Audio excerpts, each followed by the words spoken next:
อ๋อพี่น้องอ้าวกราบทักทายสบายดีพ่อแม่พี่น้องบ่ทุกคู่ทุกคนวันนี้มากินต้มยำปลานิ่นน้ำกันพี่น้องโอ้มาแซ่บๆน้ำกันเด้อพี่น้องซีมก่อนโอ้ค่ะลืมพี่น้องลืมโอ้ยหอมๆมันก่อน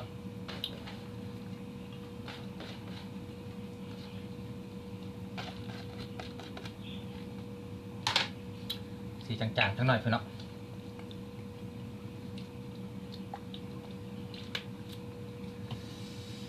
เด้อกินมากันพี่น้องทุกคนมาแซ่บๆกันเด้อกับเจียวแซ่บๆมื้อนี้เปล่าต้อกับหมักแตงนิดนึงพี่น้อง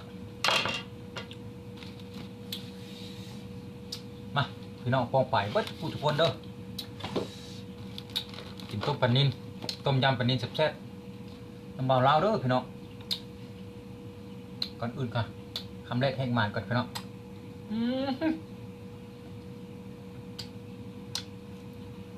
เจ้าของเงา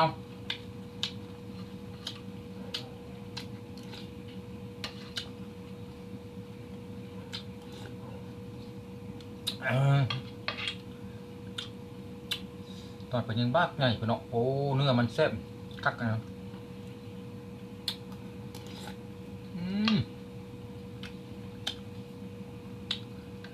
ส้มๆจังไง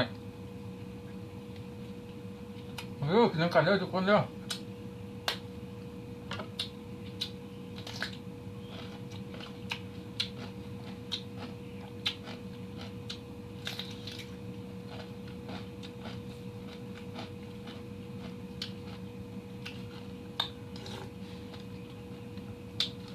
ห้อน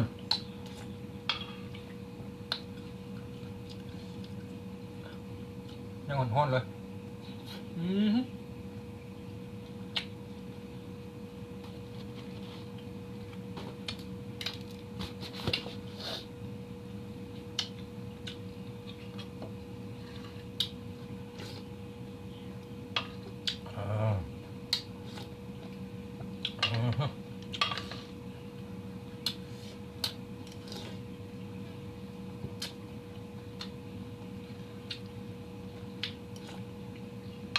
ยำหัวคาน้อย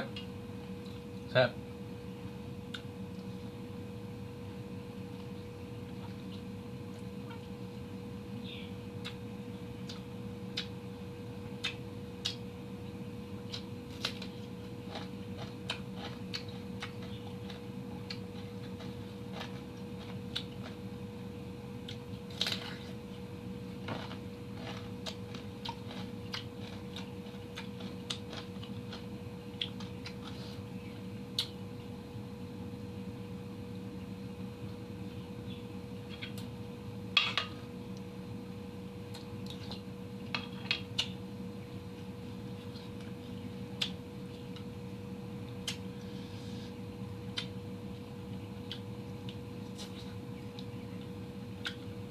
ต้มยำปลานิ่นแซ่บๆยำเที่ยง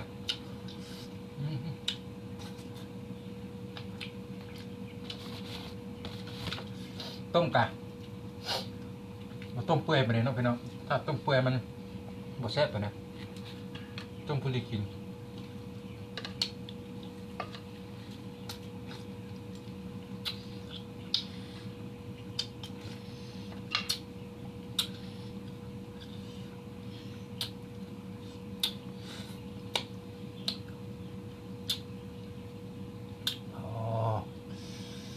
เนื้อมันเนี่ย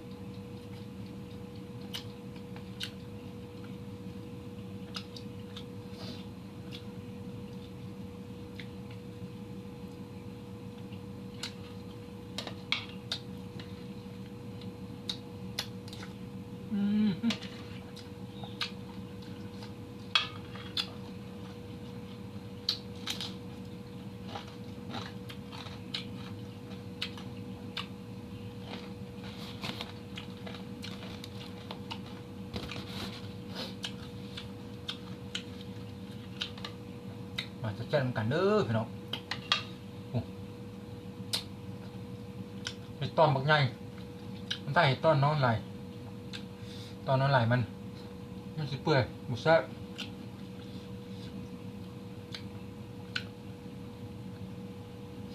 ขาอ่อนไปเนาะ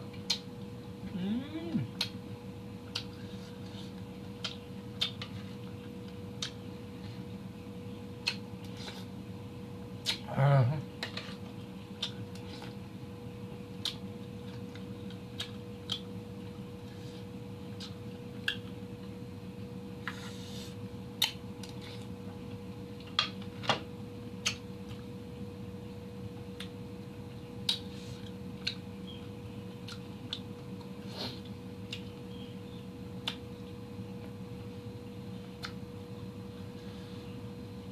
โอ้พี่น้อง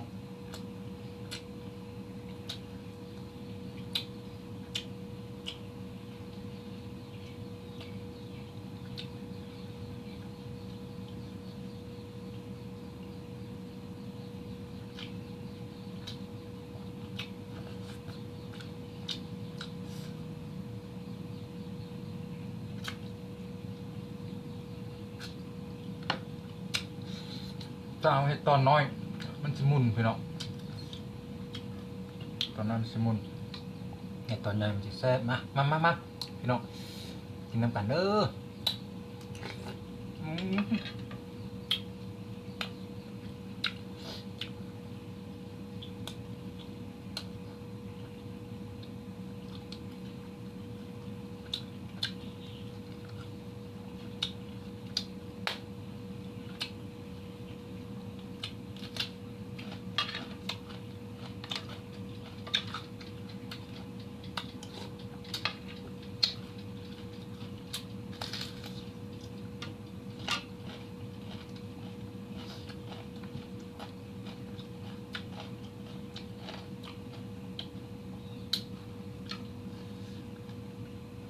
โอ้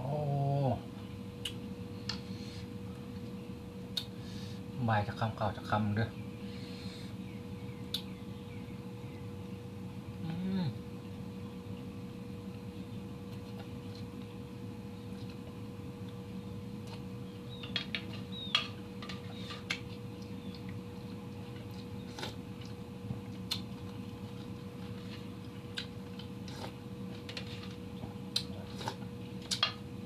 อ่า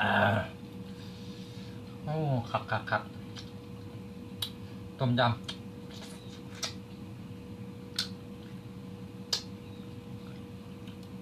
น้องเอาไปเฮ็ดเด้อต้มยำปลานิ่นนี่แซ่บไปเลยแต่ว่าอย่าไปลืมใบมะขามน้อยเด้อใบมะขามอ่อน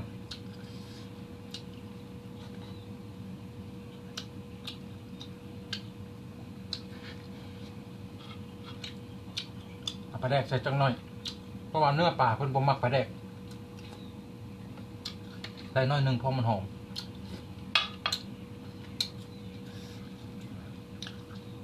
คือเขาเก่งหน่อไม้ใส่ปลาแดกง่ายบ่เพิ่นกินแกงหน่อไม้เพิ่นมักปลาแดกกว่า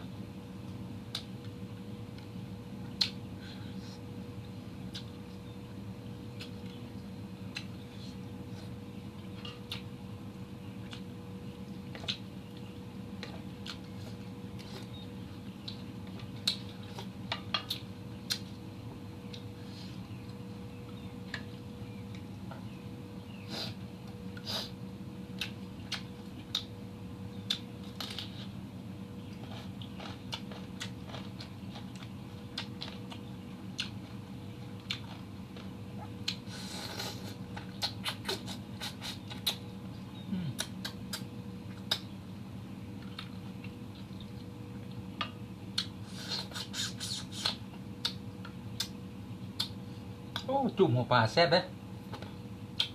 เข้าท่า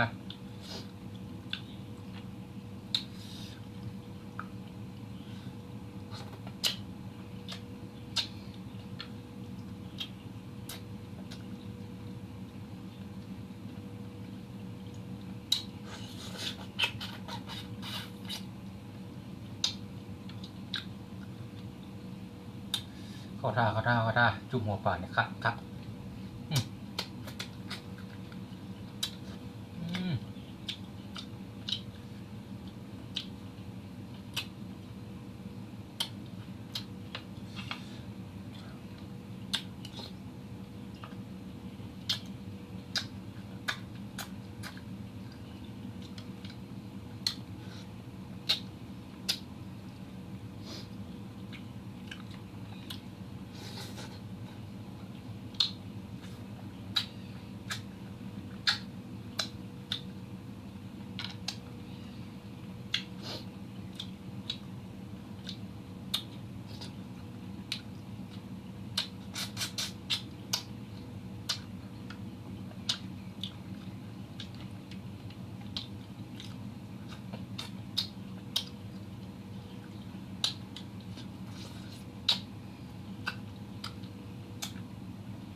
เอ้าคลิปนี้ก็ มาเล่าขอมเล่าประจักษ์พ่อแม่พี่น้องคลิปหน้าเจอกันใหม่เนาะพี่น้องคลิปนี้พอสักนี้ก่อนพอหอมปากขอเอ้าขอให้พี่น้องโชคหมานร่ำรวยฝากกดไลค์กดแชร์กดติดตามบ่าวเล่าไว้เด้อเพื่อเป็นกำลังใจให้บ่าวเล่าเฮ็ดคลิปต่อไปคลิปนี้ก็กลับมาสบายดีสวัสดีครับผม